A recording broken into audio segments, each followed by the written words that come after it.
Hey there, y'all, and welcome to today's Daily Down and Dirty. My name is Fairlight. Welcome to Airy Fairy Tarot. Okay, y'all, so I'm looking at the cards today, and I finally came to the conclusion that I'm going to refer to palm reading a little bit as I go into all these cards. And the ones, I'll show you what they are. So these two came out sideways. And this is the 10 of water. But very much looks like she is the goddess of the ocean. She is the moon. The way she's controlling the tides and all of that. And you've got the moon right there. And then, reverse to that, although they're both on their side, is this like little fairy dragon kind of lady, and she's part tree, and so that's a need to get grounded, a need to like really anchor into who you are, really get clear on what your vision is, really get clear on who is truly a part of your pack. And this can be a romantic connection too, but I think this is like maybe if there's a question about a romantic, I don't even know that I want to take it there, but there is a meeting of the minds here, and being very clear on what you are available to. And again, learning that you can control the ebbs and the tides a little bit of what happens in your life, just recognizing that when it goes in, but it comes back out, and you can evaluate as it goes in and comes out. Like nothing has to be permanent.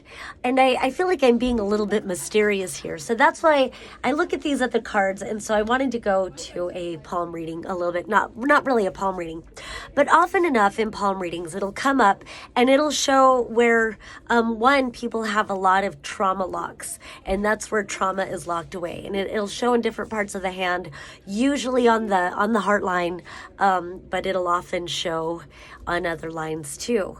And it's just where, we were traumatized in one way or another, as children or as adults. And so when we're hurt like that, when we're traumatized, we like lock, it fragments a part of us and we lock it away. And we don't feel safe. And so we get really fragmented. I think collectively we're going through a major purge of many of these things, and the locks are opening. And so the only way out is through. And so this trauma gets released, but we have to process it out.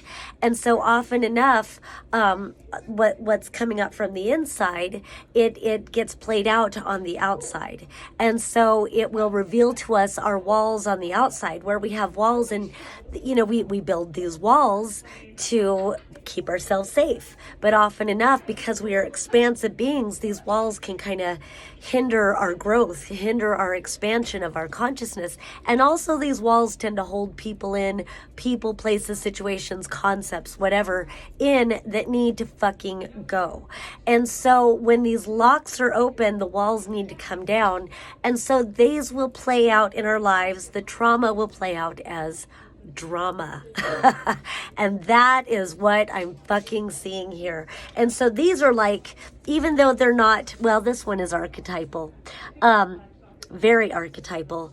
This one, even though it's not really an archetype, it's such a powerful card. It looks archetypal. And I feel like there's a yin-yang kind of a thing, and allowing, and I feel like major truth is being asked for right now. So, I kind of want to refer to these two really quick. This is the King of Air reversed, and then this is the 11 of Water reversed. And I want to come back to those, but I also want to, it's like I want to acknowledge all of them, and it's like, how much time can I fit this into? You've got the 2 of Air reversed and the 8 of Air reversed.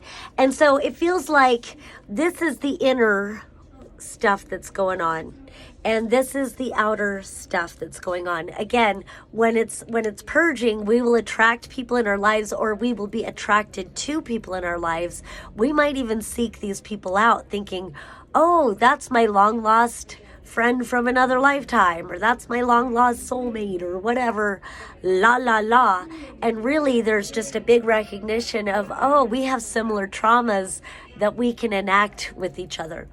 But once you start recognizing these things, you start recognizing that you have a choice and you are in much greater control of your interaction with whatever's going on. So wanting to get more specific, this King of Air reversed, and then, you know, it's the King of Swords reversed. So normally I look at it as, you know, the King of Swords upright, he values truth all the time. He's got really good judgment. He likes to, you know, he follows the rules, but he's a fair-minded person. He very much values truth and those sorts of things.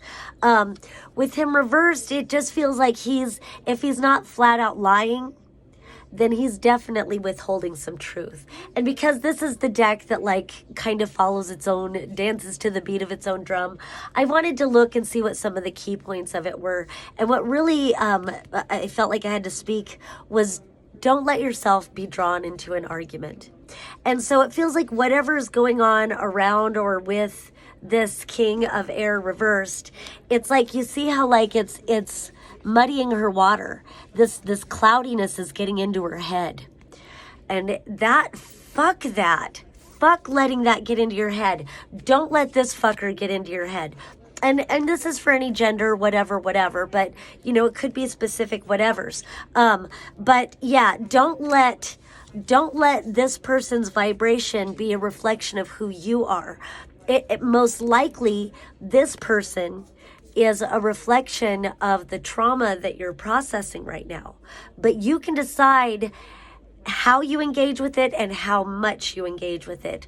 Or you can recognize the trauma that is surfacing now, and before you let it get into your head and infect your mind, even though this is a water card, because it affects your mind, then it affects your emotions. And there's something about this muddy water that somehow, I don't know, it just feels like it waters the drama or whatever, because everybody's acting out their own story. But like, you don't have to engage, and he can do whatever the fuck he wants to do. But I feel like you really need to let this person go out of your life at any cost, at all costs. Whether it's a father, whether it's a lover, whether it's a best friend, whatever, if that's what you're getting and it's affecting your judgment, and they might even, I mean, it could be someone as sinister as my ex-husband who like literally used words and things to try to make me crazy. I hope that's not what everybody's going through, but there are people who fucking do that, men and women. And so like, this is just, don't let it affect you. You don't have to. You can recognize the toxicity right now.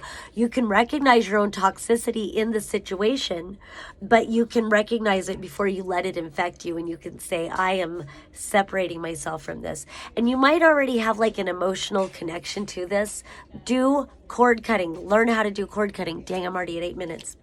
All right, so I need to kind of wrap it up, but really, this is just not, both of these are mental cards, and this is just not seeing yourself clearly because of whatever trauma this is bringing forth, and you're allowing whatever this situation is to dictate, you know, the way you think about yourself. But I like that this is reversed. I think you're starting to recognize that this is clouding your judgment for yourself. Again, this just looks like clouded judgment.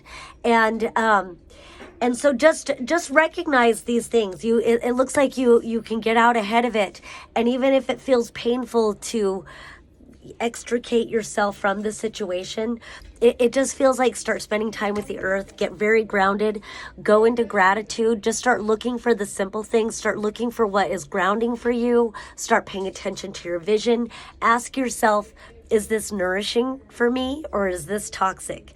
Is this inspiring me to create? Is this making me a better person, or is this sucking me into some fucking soul-sucking drama and then like realign to who you truly are?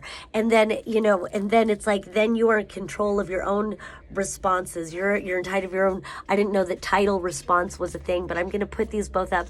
But it does kind of feel like also just be gentle with yourself, because you may go back and forth into the darkness and into the light. But whatever, just love yourself the most. Do whatever it takes to nourish yourself. Get grounded and nourish. All right, that's all I have for today. Peace and love until next time.